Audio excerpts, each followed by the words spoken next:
What's up, people? I'm Shaggy, the Opinionated Hippie, and this is part 67 of my reviewing and ranking Frank Zappa's guitar solos within the context of an album. And we are on Frank Zappa Plays the Music of Frank Zappa, which I did not realize I had not reviewed until I put on this shirt this morning. And the little mustache goatee thing reminded me of the cover of Frank Zappa Plays the Music of Frank Zappa. And I was looking on my list to see where I ranked it. And I didn't. So how that was overlooked, I don't know.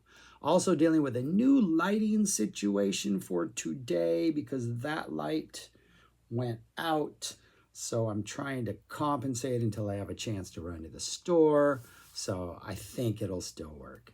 But anyways, I'm going to review these solos from least favorite to favorite. Then I'll rank this album among the others. And to begin with, this is a ridiculous album. Yeah. I'm going to rank them, but they're all great, except for one, the first one, the last one, the number 7. So anyways, there's number 7. I'll put the list on the screen when I'm done for you visual learners. And yeah, let's get going. So there's 7 songs on here. Each of them has a guitar solo. Number 7 is Zoot Allures.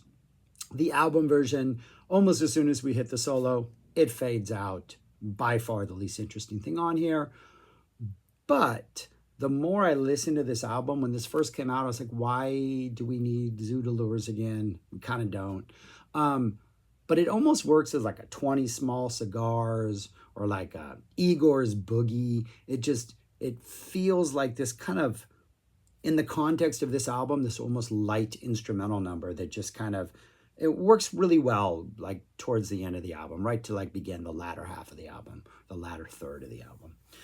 Number 6 is Watermelon and Easter Hay, live in 1978. This is in the winter tour. So this is a very early version of Watermelon and Easter Hay. When the opening vamp, that whatever that is, that riff, first emerges out of the silence, and it's just like, it's just beautiful. Just one of the most like things ever. But Frank's solo in here is not quite Watermelon and Easter Hay-ish. He's still, I think, exploring around with sort of the melancholy vibe of this song. He's getting pretty gritty, pretty intense in the solo, but it does feel like he's still like, doesn't quite know what this song should do in a live context. It's an awesome exploration. It's Bozio on drums. Bozio, surprisingly, is on almost all of these tracks except for one. Really interesting, really neat exploring of early Watermelon and Easter Hay. But I don't think, it's great. It's a great solo. But when you see what the other 5 are that are still on here, I think it's the less successful in what it's trying to achieve. Great to hear. It's necessary to hear this because the next track on the album is the studio version of Watermelon and Easter Hay. And it's neat to see, how we get from this Frank debuting it live or playing it early live and then, dropping it on Joe's Garage a couple years later. So that's number 6. Number 5 is the actual Watermelon and Easter Hay Joe's Garage version. This solo gets a lot of praise, and it's deservingly so. But I think what's really, really special about this solo is like Frank's restraint on the solo. There are bursts of intensity, and there are moments where Frank's doing Frank things. And I think if you were a fan of almost any other guitar player, you would hear Watermelon Easter Hay, and you could still hear intensity that, that maybe other artists aren't bringing. But this, it feels restrained for Frank. It's a melancholy song. It's an emotional song. It's I'm alone in my imagination fighting a battle. And there's an isolating vibe to Watermelon and Easter Hay, as emotional and touching and powerful as it is. And I think what works about the studio version is it so perfectly fits within the context of that song. Every time he starts to really get aggressive, he always pulls it back in and never really goes over the top, and just always has that sort of like, there's always a constraint to his playing that I think makes it incredibly interesting. But yeah, I think the difference and this is the case with another song that's on here. The difference between that live 78 version and that Joe's Garage version is that live 78 version is like a rookie, you know, sports phenom who's like impressing you with all these skills, still making mistakes, you know, still maybe trying too hard, still forcing the game too much. And the studio version is the 10-year veteran who's still an all-star and still winning championships and doesn't make those mistakes and knows, you know, exactly the rhythm of the game and the pace and knows exactly what needs to be done. Number 4 is Merely a Blues in A. This is a completely improv live blues jam from fall 74, summer, fall 74, one of the greatest tours Frank ever did, one of the greatest bands Frank ever did. The only track on here that has, well, not the only track, but one of the only tracks that doesn't have Bozio as the main drummer, with Chester Thompson, of course, being on drums. And this is Frank playing the blues for about 7 minutes. And it's pretty dynamic. You know, there's some start and stop moments. There's like, we bring it up high, we bring it down low, we get intense. Just really awesome blues playing. I think one of the most interesting things about it is, especially early on, Frank is going hard. Like he is pushing it. He is like shredding. But the rhythm section is not. They are like keeping it kind of sturdy and kind of carefully paced, and every once in a while Duke will do something or Thompson will do something that's an obvious response to what Frank is doing, but they keep those things kind of minimal and kind of just sparse, and they really just provide this really awesome blues foundation for Frank to just go crazy over. As the song goes on and on and on and on and on, you know, for like 6.5 minutes of soloing, we get some Napoleon and George sing talking at the end. The band starts to loosen up a little more purposefully, you know, and letting things get a little more freer. But for the most part, they're keeping it nice and contained. And that contrast between Frank's just blistering blues is pretty interesting. It makes this a fascinating solo. I give numerical scores to all of these solos, and that's how I rank them. And these were all high 9s, except for the Zoodalores. And the next 3, I gave perfect 10s to. I gave Merely a Blues an A, a 9.9, just because it is just restrained to that blues vibe for the most part. And the next 3, I gave 10s to. Number 3, Black Napkins, live 1975. This is, of the 2 shows he played in Yugoslavia, this is the solo from the show that wasn't released recently on that Yugoslavia release.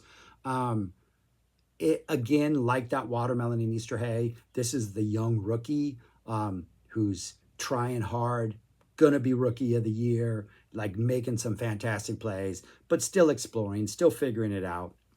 This is just really nice slow start. Frank patiently builds the solo, patiently lets the momentum just develop. When the momentum really starts to develop, he lets it drop back down again and kind of reassembles and rebuilds. He has some really nice low playing down on the low end of the strings. It gets kind of gritty and dirty. It is very much a journey through Black Napkins. It's very much an exploring this sonic landscape that Frank's now playing for the first time, that would continue to play all the way through 88 and drop some of the greatest solos he's ever played. Set it again. We'll set it many times. Release a box set of every single Black Napkin solo, and I'm there, first in line. Absolutely fantastic solo. Just perfect. Bozio on drums is fantastic. Yeah, I give it a 10. It's just amazing. Just doesn't have quite the firing intensity as the studio version, or not the studio version, the live version that's released on Zoodalores, but it's still ridiculous. Number 2, Zoodalores with a Ship Ahoy at the end, because Ship Ahoy is originally part of Zoodalores. This is from 76, early 76, and this gives you everything.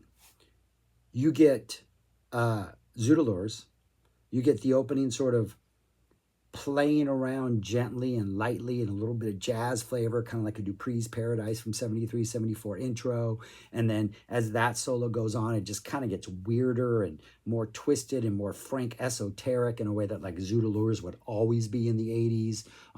Just like this really bare landscape of rhythm, and Frank's just doing these twisting and these turnings and these divings without getting too dirty in the sound or getting too like aggressive, but at the same time, just keeping it weird almost the entire time. Starts to get pretty funky for a while.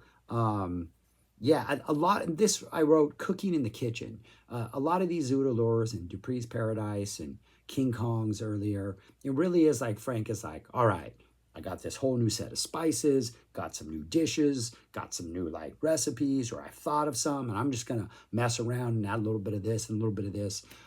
That's very much what the Zoot Allures feels like, and you get a good like the like 2+ minute intro, then you get a good 8 or 9 minutes of just this like blank slate cooking, experimenting, and then we drop into the Ship Ahoy. Ship Ahoy is funky. It's got some great psych moments in it. It's one of those songs that parts of the solo that doesn't change all that dramatically in every performance, but this one feels pretty dynamic and pretty fresh and pretty unique, and has some just really, really, really great parts in it. It's like the whole thing's like 15 minutes long. It's just perfect, a perfect 10, absolutely exhilarating. But then the number one, my favorite solo on this, and one of my favorite solos of all time with Frank, it's the Black Napkins version from Zoot Allures. The shortened 4.5 minute, edited down, just there's not a wasted note, not a wasted second. Everything the rhythm section does, everything Frank does, anything anybody does in this song is just absolutely perfect.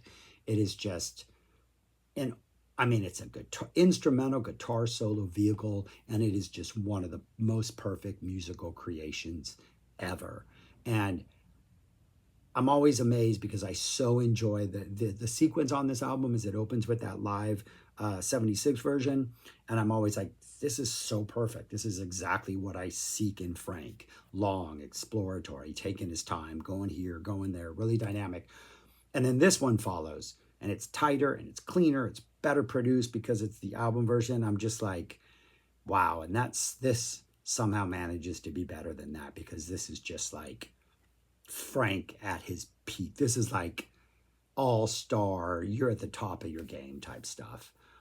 That's my number one, Black Napkins, the Zoot Allures version. But that's what they look like. That is every track that's on the album.